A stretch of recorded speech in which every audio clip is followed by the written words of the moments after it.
یا ایھا الرسول، اے رسول صلی اللہ علیہ وسلم. یا ایھا تعظیم کے لیے حرف ندا. الرسول سے مراد محمد صلی اللہ علیہ وسلم ہے، اور یہاں یعنی لام عہد کا ہے. بلغ پہنچا دیجئے، ما انزل جو نازل کیا گیا، الیک آپ کی طرف، یعنی جو سے مراد جمیع تمام کا تمام، جو کچھ بھی آپ کی طرف اتارا جا رہا ہے، یعنی قرآن میں سے اور قرآن کے علاوہ حکمت کی باتیں. من ربک تیرے رب کی طرف سے، یعنی اللہ تعالیٰ نے آپ کو رسول بنایا اور آپ کی طرف کتاب نازل کی، آپ کو اپنے دین کے پیغام کے پہنچانے کے لیے چن لیا، لہٰذا آپ اپنے اس فریضے کو پوری طرح انجام دیجئے، اور خواہ آپ کی بات کسی کو پسند آئے یا نہ آئے، آپ اس کو پہنچا دیجئے. بلغ ما انزل الیک من ربک وان لم تفعل، اور اگر آپ نے نہ کیا کیا پہنچانے کا کام، فما بلغت رسالتہ تو آپ نے نہیں پہنچائی اس کی رسالت، نہیں پہنچایا اس کا پیغام. اس کی سے مراد اللہ کی، یعنی اگر آپ نے اس پیغام کا کچھ حصہ بھی نہ پہنچایا، بعض حصہ بھی یا تھوڑا حصہ بھی، تو گویا آپ نے اپنا کام نہیں کیا. تو اس سے کیا پتہ چلتا ہے کہ بعض کا انکار کل کا انکار بن جاتا ہے. یہ بالکل اسی طرح ہے جیسے اگر آپ کوئی خاص ڈگری کر رہے ہیں اور اس کی شرائط میں سے ہے سارے امتحان پاس کرنا، تو خواہ آپ کسی ایک پرچے میں 1 نمبر سے رہ رہے ہیں تو آپ کو ڈگری نہیں دی جاتی، یا کوئی ادھوری سی ڈگری دے دی جاتی ہے، نہیں دی جاتی، کیونکہ آپ نے کوالیفائی نہیں کیا. اب آپ یہ کہیں کہ نہیں میں نے سب کچھ کیا تھا، صرف 1 نمبر ہی کی تو بات تھی، میں 1 نمبر لینے سے رہ گئی، تو میری جو اتنی کوشش تھی اس کو کیوں بے قدر کیا جا رہا ہے؟ تو نہیں، یہ اصول نہیں. اگر آپ نے کام پورا نہیں کیا تو آپ اس انعام کے مستحق بھی نہیں. تو اللہ نے آپ کو اپنی رسالت کے لیے منتخب کیا کہ آپ اس کو دوسروں تک پہنچا دیں، اور اگر آپ نے اس کا کچھ حصہ بھی چھوڑ دیا، تھوڑا سا بھی چھوڑ دیا، سارا نہیں بتایا، تو گویا آپ نے اپنا کام نہیں کیا. عموماً پیغام پہنچانے میں مشکل کیا ہوتی ہے، رکاوٹ کیا ہوتی ہے، کیوں نہیں پہنچایا جاتا؟ کہ بعض اوقات لوگوں کا ڈر ہوتا ہے یا کسی کی ملامت کی فکر ہوتی ہے، تو اس پر اللہ تعالیٰ نے آپ کو تسلی دی کہ واللہ یعصمک من الناس، اللہ آپ کو لوگوں سے بچا لے گا. یعصمک کا لفظ جو ہے عین صاد میم سے ہے، اسی سے لفظ عصمت ہے. تو یعصمک محفوظ کر لے گا. تو عصمہ کا مطلب ہوتا ہے کسی چیز کو اپنے پاس روک کر اپنی حفاظت میں لے کر اسے بچانا، یا اسے ایسی مشکل سے بچا لینا جس میں وہ پڑنے والا ہو. یعنی کسی چیز کو جو ضائع ہونے والی ہو اس کو اپنی حفاظت میں لے کر اسے نقصان سے بچا لینا، یہ ہے معنی عصمہ کا. تو واللہ یعصمک من الناس، اللہ آپ کو لوگوں سے بچانے والا ہے، یعنی لوگ آپ کا کچھ بھی نہیں بگاڑ سکتے، کچھ نقصان نہیں دے سکتے. آپ اپنا کام پورے کا پورا کیجئے. ان اللہ لا یہدی القوم الکافرین، بے شک اللہ کافر قوم کو ہدایت نہیں دیتا، وہ اپنے کفر کی وجہ سے ہدایت نہ پا سکیں گے. یعنی آپ اپنا کام کیجئے، اگر کوئی نہیں مانتا تو وہ اس کے ذمہ ہے، اور اس کی وجہ یہ ہے کہ اللہ نے اس کو ہدایت دینے کا ارادہ ہی نہیں کیا. اور اللہ کس کو ہدایت نہیں دیتا؟ جس کے لیے وہ یہ سمجھتا ہے کہ اسے ہدایت نہیں دی جانی چاہیے. تو ان لوگوں کے اندر چونکہ انکار تھا، اور انکار کی وجوہات آپ پیچھے پڑ چکے ہیں کہ بعض اوقات ضد ہوتی ہے، تکبر ہوتا ہے، تو اللہ کو ان کے دلوں کا حال معلوم ہے کہ ان کے دلوں میں ضد اور تکبر ہے، حسد ہے، جس کی وجہ سے یہ بات نہیں مانیں گے. لہٰذا اللہ نے آپ کے پہنچانے کے باوجود ان کو ہدایت نہیں دی اور دے گا بھی نہیں. تو اس آیت سے یہ بات سامنے آتی ہے کہ نبی صلی اللہ علیہ وسلم نے پورے کا پورا دین لوگوں تک پہنچا دیا، کچھ بھی آپ نے باقی نہیں چھوڑا. حضرت عائشہ رضی اللہ تعالی عنہا کہتی ہیں کہ اگر آپ کچھ چھپاتے تو اس آیت کو چھپاتے جس میں آتا ہے وَتُخْفِي فِي نَفْسِكَ مَا اللَّهُ مُبْدِيهِ، آپ اپنے دل میں وہ بات چھپا رہے تھے جسے اللہ ظاہر کرنا چاہ رہا تھا. وَتَخْشَى النَّاسَ، اور آپ لوگوں سے ڈر رہے تھے. وَاللَّهُ أَحَقُّ أَن تَخْشَاهُ، اور اللہ تعالیٰ اس کا زیادہ حقدار ہے کہ تم اس سے ڈرو. یہ سورۃ الاحزاب کی آیت نمبر 37 ہے، جس میں حضرت زید کے حضرت زینب کو طلاق دینے کا اور پھر آپ کو ایک طرح سے نکاح کا جو حکم تھا اس کی طرف اشارہ ہے، کیونکہ آپ کو معلوم تھا کہ اگر زید نے طلاق دے دی تو پھر آپ کو زینب سے نکاح کرنا ہوگا، اور اس معاشرے کی رسم و رواج کے مطابق یہ بہت ناپسندیدہ بات تھی. تو اس حکم پر عمل اور اس پیغام کو آگے پہنچانا آپ کے لیے ایک بہت مشکل کام تھا، لیکن آپ نے اس کو بھی پہنچا دیا.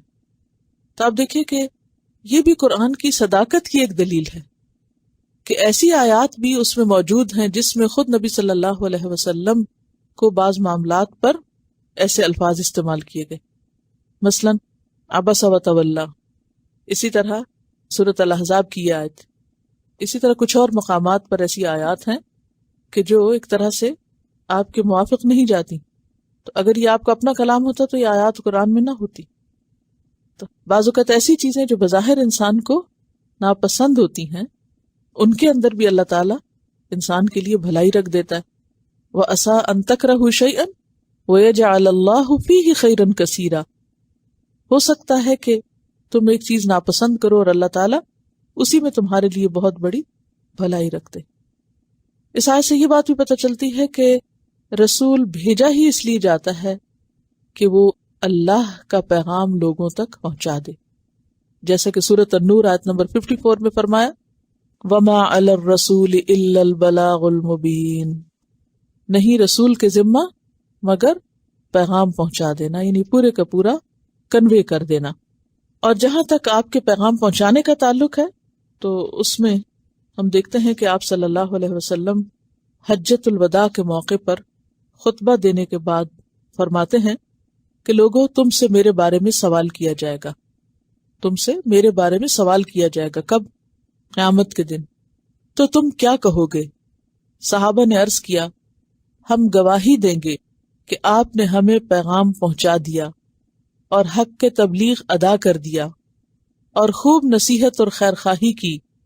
آپ نے اپنی شہادت کی انگلی آسمان کی طرف اٹھائی اور لوگوں کو اشارہ کرتے ہوئے فرمایا، اور 3 بار یہ بات فرمائی اللہم اشہد، اے اللہ تو گواہ رہنا کہ میں نے سب کچھ پہنچا دیا. یہ صحیح مسلم کی روایت ہے، اور عربی میں بہت خوبصورت الفاظ ہیں اس کے، نشہد انک قد بلغت وادیت ونصحت، ہم گواہی دیتے ہیں کہ آپ نے پہنچا دیا، آپ نے ادا کر دیا امانت، اور آپ نے خیر خواہی کر دی.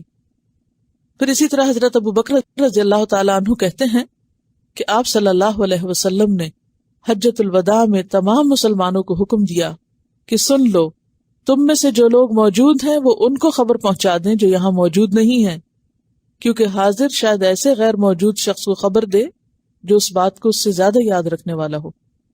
یعنی نہ صرف یہ کہ آپ نے اپنے سامنے کے لوگوں کو پہنچایا، بلکہ آپ نے صحابہ پر یہ ذمہ داری بھی ڈالی کہ وہ جو لوگ حاضر نہیں ہوئے ان تک بھی پیغام پہنچا دیں. چونکہ آپ تمام انسانیت کے لیے رسول بنا کر بھیجے گئے تھے، لہذا سب کو پیغام پہنچانے کے لیے آپ نے پوری کوشش فرمائی. جہاں تک خود پہنچے، ورنہ صحابہ کرام کو بے پناہ تلقین کی کہ وہ اس پیغام کو آگے لے کے جانے والے ہوں، اور انہوں نے اپنا حق ادا کیا. پھر اسی طرح حضرت عائشہ ایک اور روایت میں فرماتی ہیں کہ ایک دفعہ نماز کسوف کے بعد آپ نے لوگوں کو خطبہ دیا، حمد و ثنا کے بعد فرمایا یہ سورج اور چاند اللہ کی نشانیاں ہیں، انہیں نہ کسی کی موت کی وجہ سے گہن لگتا ہے نہ کسی کی پیدائش کی وجہ سے. آپ نے دونوں ہاتھ اوپر اٹھا کر فرمایا اے اللہ میں نے یقیناً تیرا پیغام پہنچا دیا. پھر اسی طرح ایک اور روایت میں آتا ہے حضرت عبداللہ بن عباس رضی اللہ تعالیٰ عنہ کہتے ہیں کہ آپ نے اپنی مرض الموت میں اپنے سر سے کپڑا ہٹایا، اس وقت آپ کے سر پہ پٹی بندھی ہوئی تھی. اس حال میں آپ نے 3 بار یہ الفاظ دہرائے اے اللہ یقیناً میں نے تیرا پیغام پہنچا دیا. اس سے کیا پتہ چلتا ہے کہ یہ آپ کے آخری دنوں کے الفاظ بھی تھے کہ جو کچھ تو نے مجھے دیا میں نے وہ سب آگے دے دیا. اس سے آپ دیکھیے کہ کیا بات پتہ چلتی ہے کہ پیغمبر کے ذمے کیا ہے؟ اللہ کا پیغام پہنچانا. اور پیغمبر کے وارثوں کے ذمے کیا ہے؟ ربانیون اور احبار کے ذمے کیا ہے؟ کہ وہ اس پیغام کو آگے کیری کرنے والے، آگے پہنچانے والے بنے. اور اگر انسان نہیں بنیں گے تو آپ دیکھیے کہ اللہ تعالیٰ تو پھر کسی سے بھی اپنا کام لے سکتا ہے. جیسے کل بھی ہم نے پڑھا وَإِن تَتَوَلَّوْا يَسْتَبْدِلْ قَوْمًا غَيْرَكُمْ، اگر تم منہ موڑو گے تو اللہ تمہیں بدل کے کوئی اور لے آئے گا، یہ کام کوئی اور کر لے گا. اور اس میں آپ دیکھیے کہ پہنچانے کا جو طریقہ کار ہے وہ پورا کا پورا احادیث کی کتابوں میں موجود ہے کہ آپ کا تعلیم کا انداز کیا تھا، خطبے کا انداز کیا تھا، سفر میں، حضر میں، ہر موقع پر آپ اپنا کام کرتے تھے. اسی لیے حضرت ابوبکر صدیق رضی اللہ تعالیٰ عنہ کو آپ نے ساتھ رکھا تھا ہجرت کے موقع پر، کیونکہ وہ کاتبین وحی میں سے تھے کہ راستے میں بھی اگر کوئی چیز نازل ہو تو اس کو لکھ کر محفوظ کر لیا جائے اور پھر اسے آگے لوگوں تک پہنچایا جائے. اور پھر آپ دیکھیے کہ کتنی شدید بات ہے نا کہ وَإِن لَّمْ تَفْعَلْ فَمَا بَلَّغْتَ رِسَالَتَهُ، اگر آپ نے ایسا نہیں کیا، سب کچھ نہیں پہنچایا، مَا أُنزِلَ إِلَيْكَ، جو بھی نازل ہوا، تو آپ نے اپنا کام نہیں کیا، اپنی ذمہ داری نہیں ادا کی.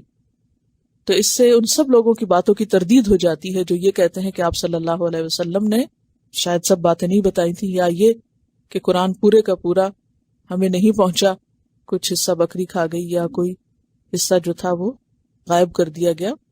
لیکن یہ تمام باتیں قرآن کی تعلیم یا اس کی ہدایت کے خلاف جاتی ہیں. اور پھر یہ جو بات ہے نا کہ اللہ آپ کو بچائے گا، کیونکہ سب سے بڑی رکاوٹ کیا ہوتی ہے عام طور پر؟ لوگوں کا ڈر یا جان کا خطرہ. فرمایا کہ اللہ آپ کو بچائے گا. اور یہ ایک بہت بڑی حقیقت ہے کہ اللہ تعالیٰ نے آپ کو کس طرح محفوظ رکھا. دنیا میں شاید ہی کسی پر اتنے قاتلانہ حملے ہوئے ہوں جتنے نبی صلی اللہ علیہ وسلم پر. تاریخ میں پورے ریکارڈ موجود ہیں. 17 بار آپ کے اوپر حملہ کیا گیا آپ کی جان لینے کے لیے، لیکن ہر دفعہ اللہ نے آپ کو بچا لیا. واللہ یعصمک من الناس، یعنی لوگوں کی مخالفت اور لوگوں کا حسد آپ کو کوئی نقصان نہیں دے گا. اس میں ایک بہت بڑا سبق ہے ہم سب کے لیے بھی کہ انسان کبھی بھی لوگوں کے ڈر سے حق بات کہنا نہ چھوڑے. اور اگر انسان حق کو چھپا لیتا ہے جبکہ اسے معلوم ہو اور کوئی اس سے پوچھے، صرف اس لیے کہ اگر میں نے حق بتا دیا تو پھر لوگ مجھ سے ناراض ہو جائیں گے، تو ایسے میں اللہ تعالیٰ پھر بندے کو لوگوں ہی کے حوالے کر دیتا ہے. ہاں یہ الگ بات ہے، انسان کو ہمیشہ حکمت سے کام لینا چاہیے اور تعلیم میں تدریج کا خیال رکھنا چاہیے کہ گریجولی تھوڑا تھوڑا کر کے دینا چاہیے، اکٹھا سب کچھ نہیں دے دینا چاہیے، یا لوگوں سے ان کی عقل اور سمجھ کے مطابق بات کرنی چاہیے، اس سے اوپر نہیں جانا چاہیے. یہ تو تعلیم اور تبلیغ کی حکمت ہے کہ آپ نے تھوڑا تھوڑا کر کے دیا. قرآن 23 سال میں نازل ہوا، اسی طرح لوگوں کو موقع محل کے مطابق آپ نصیحت کیا کرتے تھے. تو یہاں یہ مراد نہیں ہے کہ آپ تھوڑا تھوڑا کر کے نہ دیں اور لوگوں کو ان کی ضرورت کے مطابق نہ دیں. اس سے مراد یہ ہے کہ انسان لوگوں کے ڈر سے حق کو نہ چھپائے. اور پھر اللہ تعالیٰ نے جیسے نبی صلی اللہ علیہ وسلم کی حفاظت کا ذمہ لیا، ایسے ہی آپ کے پیروکاروں کی حفاظت کا ذمہ بھی لیا. کیسے؟ سورۃ الانفال آیت 64، یا ایھا النبی حسبک اللہ، اے نبی صلی اللہ علیہ وسلم اللہ آپ کو کافی ہے، ومن اتبعک من المؤمنین، اور مومنوں میں سے جو آپ کی پیروی کرے ان کو بھی کافی ہے. اللہ آپ کو بچائے گا، آپ کے لیے کافی ہے، اور آپ کے بعد جو مومن اس راستے پہ چلیں گے، آپ کی پیروی کریں گے، ان کو بھی کافی ہے. تو اس میں ہم سب کے لیے بہت بڑی خوشخبری ہے. اب آپ دیکھیے کہ بنی اسرائیل کے ربانیین اور احبار پر جو تنقید ہوئی وہ کیا تھی کہ انہوں نے پیغام نہیں پہنچایا، انہوں نے حق ادا نہیں کیا. اس کے برعکس نبی صلی اللہ علیہ وسلم نے پیغام پہنچا دیا. اور پھر اس کے بعد ہمارا فرض کیا بنتا ہے کہ ہم کس کی پیروی کریں؟ بنی اسرائیل کے علماء کی نہیں، نبی صلی اللہ علیہ وسلم کی، اور وہ طریقہ اختیار کریں جو آپ کا طریقہ تھا.